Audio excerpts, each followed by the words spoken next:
Esihamba phambili indaba namuhla Zivulwe Nezingqinamba Isikole namuhla. Abazali Nomphakathi Bavale Isikole esikhaleni. Indida ngabafundi abagwazwe eNanda. Lezi indaba zo1KZNTV usifundele uThabani Maphumulo sanibonani. Iphini likaNgqongqoshe wemfundo eyisisekelo kuzwelonke uRijane Mhawule uhambele isikole esifundazweni KwaZulu-Natal ukuyohlola ukuthi zikulungeleni ukwamukela abafundi njengoba namhlanje bebebuyele kokuqala onyakeni ka2022. Umhawule obehambisana noNgqongqoshe wezemfundo esifundazweni KwaZimshengu uvakashela isikole samabanga aphansi eZolisizwe kanye nesamabanga aphezulu eGeorgetown.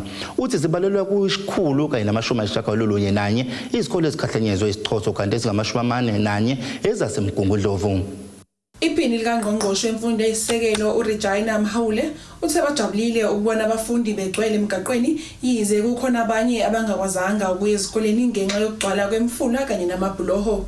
Into esijabulisile ukuthi masihamba endleleni imizila yonke eya esikoleni igcwele ingane igcwele othisha qala ukuhamba uhambo lothu ekseni kakhulu. Sathi masifika esikoleni sokuqala ingane zasesikoleni ngesikhathi eneza emaklasini masingena simonitor amaklasi sithola othisha ba ready bayafundisa okusho ukuthi othisha nezingane bonke ba ready for usuku lokuqala kwesikolo okusho ukuthi kuzoba itrend kuzokuyophela unyaka ukuthi bayafundisa. Umhawule uthe yize kukhona izikole ezikhahlamezwe isachotho kepha iningi lazo likwazile ukuthi liqale ukufunda namhlanje. Into ke esiphazamisile ukuthi kuyo yonke iprovince kuno about 191 schools ezikhahlanyezwe izimvula ezinkulu bese ke kule district esikuyo zu 41 kule 41 akusho ukuthi ingane ziyanga esikoleni ziyaya esikoleni othisha bakhona esikoleni esikutholile ke ku head of department ukuthi bawaodile ama mobile classrooms uku-addressa lezi ezingalungiseki ngokusikhashana.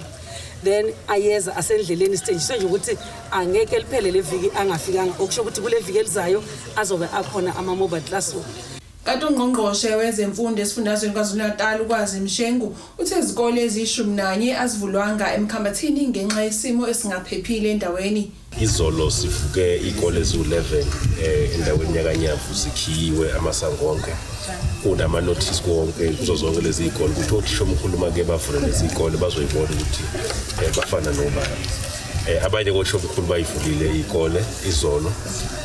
But baseke beqala bethola ke amakhozi abasabisayo ukuthi siyanibona nina nivula izikole lizoyibona ukuthi lifana nobani. Sase sithi ngenxa yesimo sakanyavu sisasi ihistory yakhona nanokuthi indawo leyo kuke kwaphazanyisa ukuvota ngomhla ka1 emva kwalokwa nemndeni ehlaselwayo yagcina ihambile endaweni. Sase sibona ukuthi hayi kungcono kwesithi ukuvala izikole singayivuli uqinisekisa ukuthi othisha baphephile. Ezindabeni ze1KZNTV kubika uAnda Dube ngeseGeorgetown High School emgungundlovu.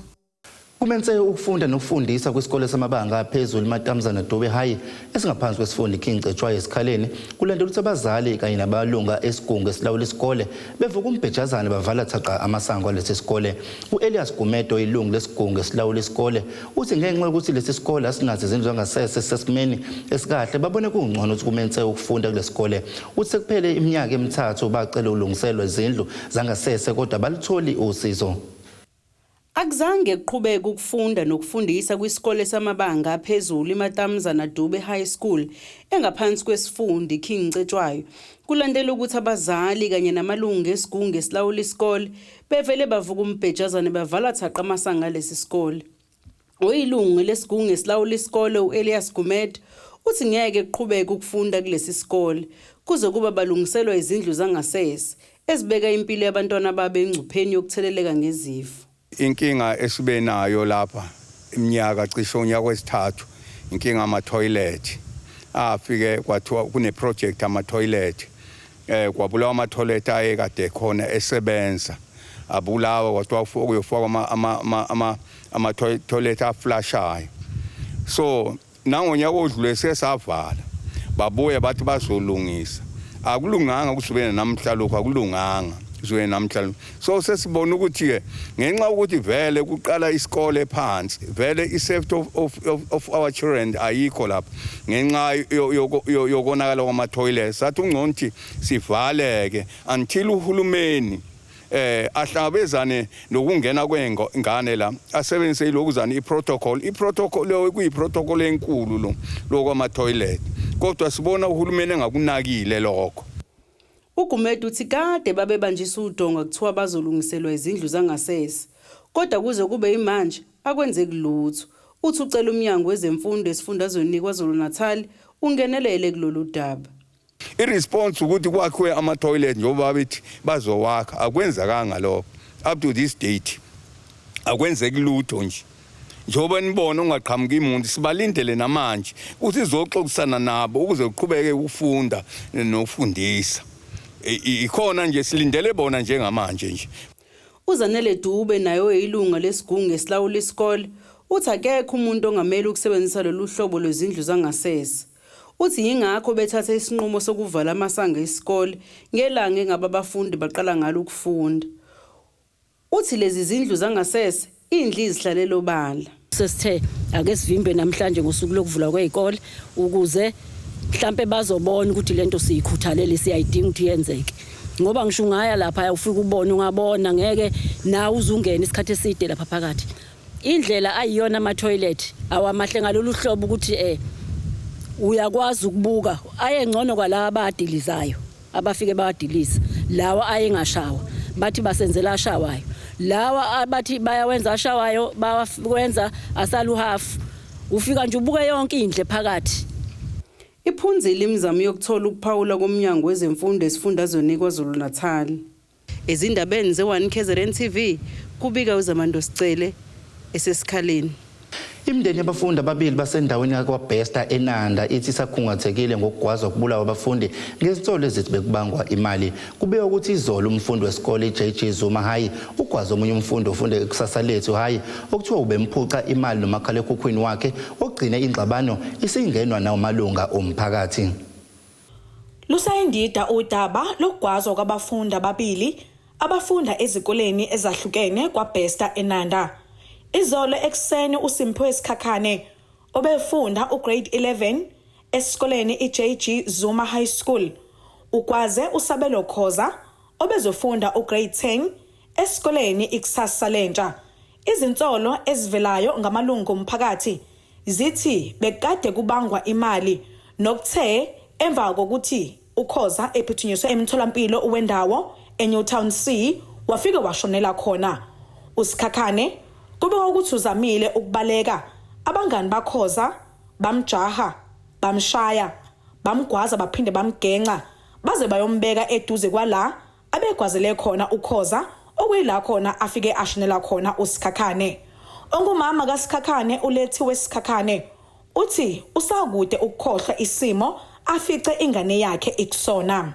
Umyalezo ufike nomfana obezongitshela mefika umfana ngamuzwa nabe beze wathi ngiphuthume nangu Simphiwe bembulala ngale ogwazwa abantu abaningi bamgwaza bonke nami ngabe sengiphuma sengithi ngiphuthuma khona bengingakwazi ngisho ukuhamba ngivele ngaphelwa amandla nje bengishaya nje ngonyawo lonwabe endleleni ngingagijimeki kukhona nje into engathi ngibamba la ngingakwazi nokushesha kodwa ngithe ngafika sekumenele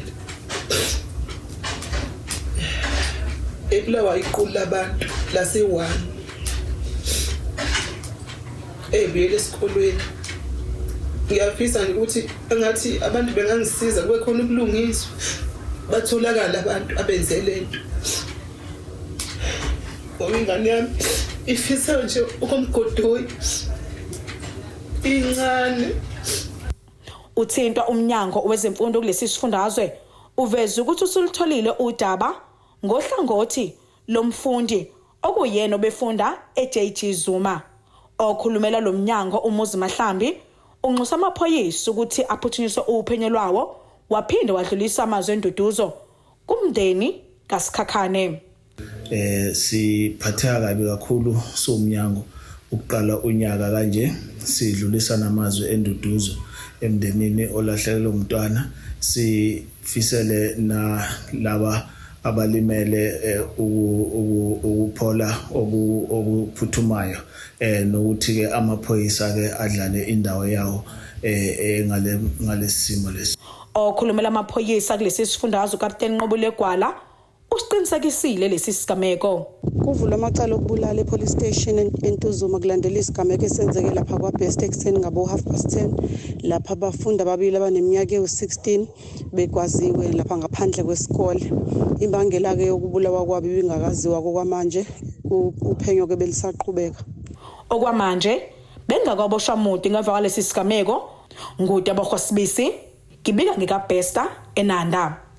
Lo baba njengomongameli wenyunyana yothisha iNational Teachers Union inathi ngamafuphi uSibusiso Malinga uthi unokwezethemba ukuthi imiphumela kamatikuletsheni kuzolonke izoba mihle, kodwa uma kwenzeka ingabe mihle iphutha kuyobe kungelona lothisha kodwa lomnyango wezemfundo njengoba bebehluleka ukuvala izikhala zothisha besikhashana. uMalinga uthi othisha basebenze ngaphansi kwezimo ezimi kakhulukazi njengoba kusahlasele ukhuvethe. Obambe njengomongameli wenyunyana yothisha iNational Teachers Union uSibusiso Malinga uthi unokuzethemba ukuthi imiphumela kamatikuletsheni kuzolonke izoba mihle, kodwa uma kwenzeka ingabi mihle iphutha kuyobe kungelona elothisha kodwa elomnyango wezemfundo njengoba bebehluleka ukuvala izikhala zothisha bebeshoda. Uthi othisha basebenze ngaphansi kwezimo ezinzima ikakhulukazi njengoba kusahlasele iCovid-19. Othisha ba dedicated ngendlela eyisimanga. Uyazi ukuthi basebenze kakhulu ezimeni ebezinzima nakuba idepartment mathupha ibuye yanako ukungethembeki njengokuthi bingawaqashi ama substitute educators. Bese uthola ukuthi umthwalo ubuluwela kothisha. Kodwa we are convinced and confident ukuthi ama results angeke abe mabi ngenxa yothisha. Uma kwenzeka eba mabi kancane kungaba isimo sibe beyond control yothisha. Kodwa idepartment sithi iyona ebisele nomsebenzi omningi ngoba izikole ukuze zibe sesimeni kuumsebenzi wedepartment lokho. Othisha they've done their best. uMalinga uthi ngesikhathi umnyango wezemfundo ukhipha isimemezelo sokuthi ngeke isadalulwa emaphepheni imiphumela kamatikuletsheni babe nokwethuka ngoba umnyango awuzange uhlangane nezinhlaka ezifanele ngaphambi kokuba ufinyelele kulesi sinqumo. iDepartment of Education ayizange ihlangane na wonke ama stakeholders ukukhuluma ukuthi ama results isicabanga ukuthi ingabisawa khipha kwimedia. Sibeke sesethuka ngoba sikithole kwabe indaba yize ke bebekhale ngokuthi balandela umthetho okuyiwona ovikela iinformation ye-individual eSouth Africa. Kodwa sikubuke lokho kunenkinga ngoba okokuqala hayi ngoba sikhulumela abantu laba bamaphepha, kodwa uma uzozwa nge-11th hour usulungise yonke into iba khona ke inkinga. Kufanele ngabe idepartment yayikhuluma lento ikuqala unyaka yazisa abazali yazisa wonke nomphakathi neRepublic yonke yase South Africa. Ubese ethinta nokuthi izingane zifunda ngaphansi kwezimo ezinzima seloku kwabhedu kukhuvethe. Khumbula ukuthi lezi izingane ezibhale umatric izingane zaba ne-challenge ikakhulukazi zika grade 11 ayizange iqede ukufunda ngenxa ye-COVID-19 naka grade 12 futhi zabuye zanenkinga. Ngakho ipublic ine-interest ukuthi kwenzekaleni ngalezi izingane. Njengoba ke sekuthiwa azopublishwa sikubona lokho kukuhle kakhulu, kodwa idepartment nalapho isenenselelo yokuthi kufanele ize neprogram ukuthi yenza njani ngalezi izingane zingagcini zitreatwa njengezingane zafunda under normal circumstances. Fanele ngabe kuneprogram abaqhamuka nayo ukuthi lezo ezingabe zingaphumelelanga bazokwenza njani ngazo, ngoba iqiniso lithi angeke izingane iperform to their maximum ability ngenxa yeinkinga bekade behlangabezene nazo. Ezindabeni za 1KZNTV kubika uZamando Sicele esempangeni. Mbukela kaseyitolo siyabuya nesindaba.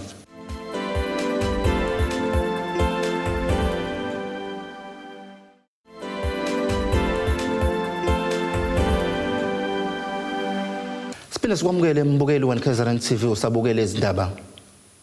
Kushaye kwezwakala kulaba bakhe endaweni engavunyelwe umasipala njengoba kusaxoxwa umonakalo odalwe isichotho. Umphakathi wakhele nesikhungo semfundo ephakeme iDurban University of Technology ngasendumiso ukhahlamezeke kakhulu izikhukhula zashiya amanzi egcwele kanti amanye asekhona ngaphandle ayidamu. Umasipala umsunduzi uzama ukwamoma. Bathole kanzima abantu abahlala endaweni ekhahlanyezwe izimvula ezinamandla zamuva eEdendale njengoba namanje amanzi esagcwele indawo. Lezakhamizi zithi amanzi asedale iphunga elibi kanye nomiyane. Ubonisiwe Ndlovu uthe bebehlaliswe ehholo lomphakathi ngenxa yesimo ebesingesihle. Afika phela imvula zabala sizadlalela endlini. Sabona ngamanzi udanga dube luza sangazi kwenziwe kanti ublockekela isitamkhokho lesi ipipe lelikhulu ngaphansi. Asazi ukuthi iblockwe yini ngoba into engakazi yenzeke salo sahlala thina siyazi lento akuyenzeka. Umswakamo nje phela ngoba angena siyasula nje phela kweyilokho. Usizo ukuthi phela kumele kuthande ukuthi indawo yami ithanda ukuthi wona ahambela malamazi. Kube yileyo vumela-ke mayishaya iqhamba ngendlela lezi mayiqhamba nangomoya. Sibuye izolo thina behlala ehholo thina singahlali la ngoba basithatha ngomhlaka abantu. Khona lo mgqibelo kwabo kwavuka amanzi egcolela emgaqweni basilanda-ke ntambama ikhansela lada samsolala ngale ngoba asiphephile kunanengane ke ngakanyana neminyaka emibili manje izogcina mhlawumbe sikubambize lapha sekubonakala ingane isimntanto emanzini ngcono kwesokuthi kuhlala ngale silindele sibuye izolo-ke khona ngoba indawo lado besihlaliseke kuyona idingakala ukuthi bayayisebenzisa bafundise kufundelwa khona iy'ngane. Kanti uZandile Mtolo yena uthe namanje amanzi asagcwele endlini kwakhe kusemanzi. Usekubi nje bona ngaphathi izindlu kumanzi. Kwangane manje nje sihleli kukuhlakalala ingane abanye bale ngoba nje samuthi sibe sivula sezindlini kube koma sikwazi ukubuyela endlini. Umasipala uMsunduzi uqwashise abantu ukuthi bagweme ukwakha ezindaweni ezingalungele ukuthi kwakhiwe kuzona. Ukusho lokhu kwivideo lapho ke bebehambele khona le ndawo beyoqala uhlelo lokumoma amanzi kanti ke lolu hlelo lusaqhubeka namanje.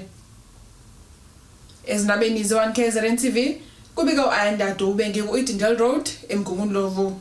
Abasebenzi benkampani ezimele ehlanza isibhedlela iKing Edward eThekwini ezolwandle bathi inzima impilo njengoba bephilela ukuxhashazwa abaphathi bale nkampani. Omunye walabo abasebenzi ongathandanga ukudalulwa njengoba esabela impilo yakhe uthi le mpatho igqame kakhulu njengoba sekuhlasele igciwane icorona njengoba kade kuphela unyaka kwazise iningi lithola amabhonasi alinganiselwe kumaranda ngamashumi nje vo naphezu kokusebenza ngaphansi kwezimo ezibucayi zokusuleleka ngegciwane icorona. Lesi ngesinye sesibhedlela lapho abasebenzi benkampani ezolwandle bekhala ke ngokuxhasazwa abaqashi babo njengoba ke bekhala ngokwenzelelwa uma kuqashwa labo ababiza ngama reliever nokwabasebenzi ke ababizwa uma ngabe labo abasemthethweni besuka ke bengasebenzi. Phakathi ke kwabakhala ngakho noma ke okubasukumise phansi ukuthola ke imali yamabhonasi engalingani kanye ke nengagculisi nabathi ke lokhu baphatha kabuhlungu uma ubheka ke isimo abasebenza ngaphansi kwaso. Asithathwa njengabantu bonke osupervisor bamane mhlawumbe makunenkinga onayo bekuhlephule nje bekutshene phambi kwabantu ukuthi akwenzile ngani uyenzile ngani kanje engakucelela eceleni. Okunye ke mangabe unenkinga mangabe ube nenkinga wakhulelwa kuthiwa kuloya msebenzi mhlawumbe ade waqala ukusebenza uthi waqala phansi uzoba yi-reliever kanti ubungaselona i-reliever. Even imali ka-COVID abantu bonke esibhedlela bayithola imali ka-COVID thina makina khona sikaze siyithole. Njengoba bephela unyaka besithola imali engafani khona okuthuse kakhulu khona bethi oze wathola u-90 rand. Omunye ke wabasebenzi osebenza kule nkampani ongathandanga ukudalulwa nokhulume nethimba lezindaba uthi ke nakuba basahlezi ingenxa ke yokwantuleka kwamathuba omsebenzi uleli. Mina nje as i-reliever asikwazi ukungena yabo singena ngaleso sikhathi mhlawumbe uma besikhumbulile kuphela inyanga mhlawumbe sabize kabili kodwa uthi mawuthi uyalandela iy'ngane lezi zabo zingena njalo engama-reliever nazo. Umphathi umnazi wenkampani engathi ngasondela kubona ngoba akukho right njengoba engekho nje engafiki akukho right. Engathi ngafika ngasondela kubona ukuze sibe right nathi ke thina abasebenzi ngoba bayazenzela shame labantu. Esiphendulela owengamele le nkampani uThobile Sishi uphawule kanje. We got a report yabantu abalobe more than 21 days according to section 45 osho ukuthi if you ulobe emsebenzini more than 21 days ungareport bona bathatha ngokuthi i-contract iphelile. I-contract yaphela ngo-2016 kuma-2 months and bayaloga bangarelate incwadi. So sinawo wonke ama-reports indlela esibiza ngayo ama-reliever indlela futhi ama-reliever esinawo sinama-reliever afike maybe ako-20 then bayathola ama-10 okubizwa abangibethele ukuthi usibani owakumqashi obiziwe angenose sibama abawu4 oyedwa usebenza lapho usupervisor, so they cannot talk about usupervisor ngoba usupervisor uyena ophethe umsebenzi. Lo ophulele wahamba ngo-April uzobe manje nokujumpa. It's unfair umuntu osefike wasebenza engazange achazele ukuthi ubuya nenento zakhe sezaphela engasibhalile engasho lutho. It's very unfair ukuthi uzothi umuntu osengenile lesikhala osesebenze more than 5 months futhi uyamkhipha.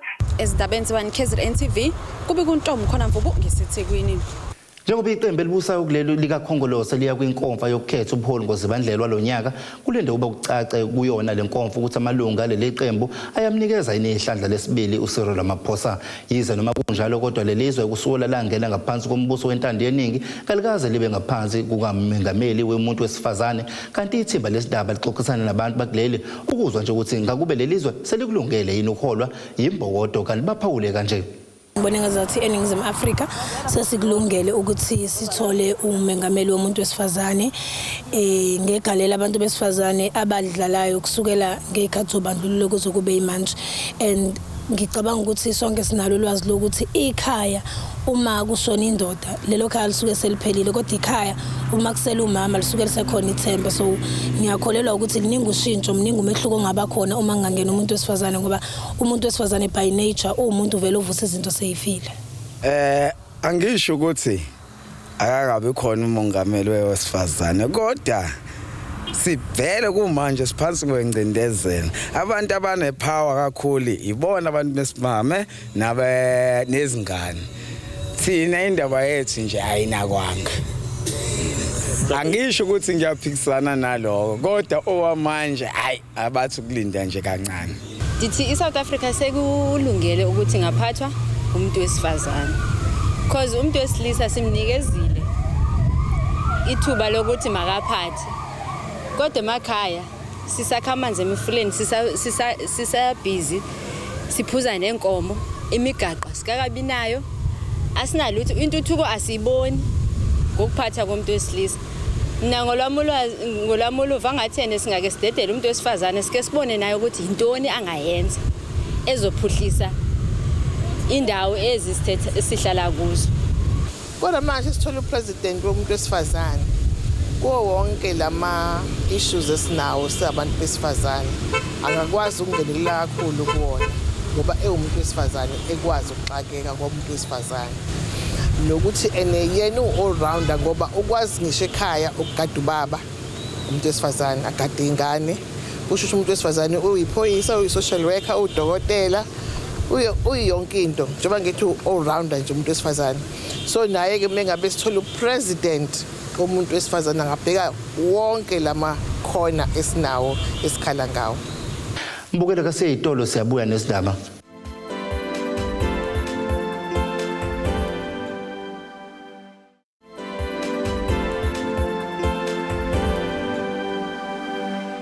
Mbukelo kasibheke ngosini zomnotho.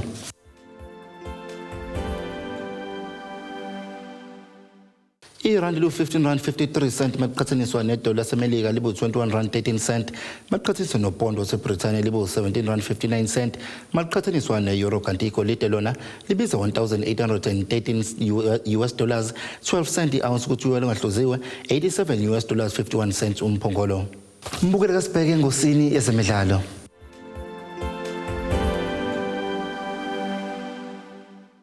Ukapteni weqembu lesizwe laseGhana uAndrew Ayew usexolisile kubathandi bebhola bakulela lizwe ngokuphuma kusempondo zankomo kumqhudelwano iAfrica Cup of Nations obanjelwe ezweni laseCameroon. Iqembu laseGhana liqede emsileni kuyiqoqo C kulandela ubhaxabulwa iComoros ngamagoli amathathu kwamabili kumdlalo wokugcina obuyizolo kusihlwa. uAyew uthi kuningi okusamele bakufunde ngokwenzekile kulomqhudelwano wagcizela ukuthi njengabadlali kumele bakwamukele kwabakutholayo futhi baxolise nasezweni ngokungadlulele esigabeni esilandelayo. Igana kumanje sibheka ukuzithoba amanxeba emzoliswaneni olandelayo wokugcina ukuhlungela indebe yomhlaba ozokuba ngenyanga kaNdasa kulo nyaka.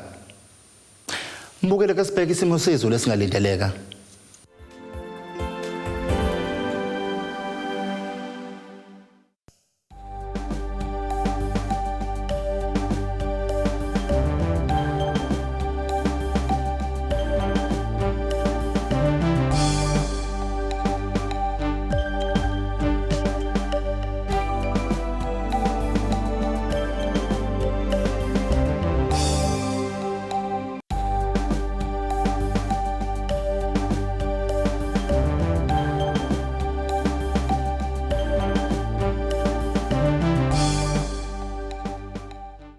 Mbukele singakho bese kuphathele zona siyithimba lesindaba le1KZNTV izindaba siphele kuphela isikhathi nisale kahle.